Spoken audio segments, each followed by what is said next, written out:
मुगल शासकों का प्रशासनिक व्यवस्था। मुगल प्रशासन सैन्य शक्ति पर आधारित एक केंद्रीकृत व्यवस्था थी। मुगल प्रशासन भारतीय तथा गैर भारतीय की मिश्रण व्यवस्था थी।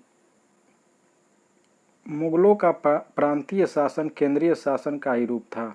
प्रशासन की दृष्टि से साम्राज्य को प्रांतों में, प्रांतों को सरकारों में, सरकारों को परगनों में, परगनों को ग्रामों में बांटा गया था। मुगल साम्राज्य की सामाजिक दशा। भारत में मुगल के आगमन से सामाजिक जीवन में बदलाव आया।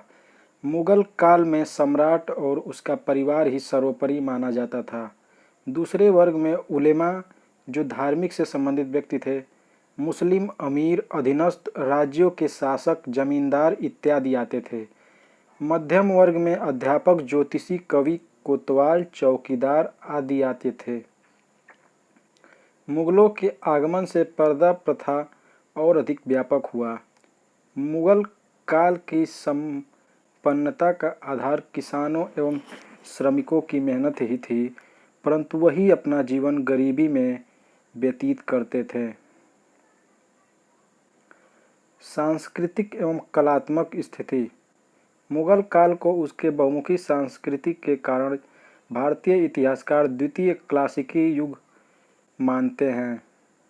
मुगल चित्रकला की नींव हुमायूं के शासनकाल में ही पड़ी। मुगलों ने भव्य किले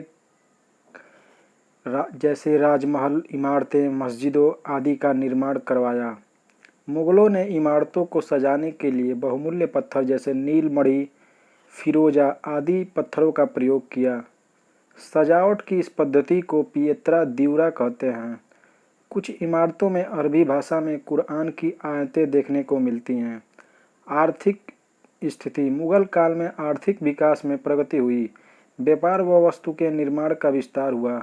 17वीं और 18वीं सदी में ददनी प्रथा का प्रचलन हुआ, जिसके अनुसार देशी विदेशी दोनों व्यापारिक कारीगरों को कार्य करने के लिए पूंजी दिया जाता था और जब वे माल तैयार कर लेते थे तो उनसे ले लिया जाता था।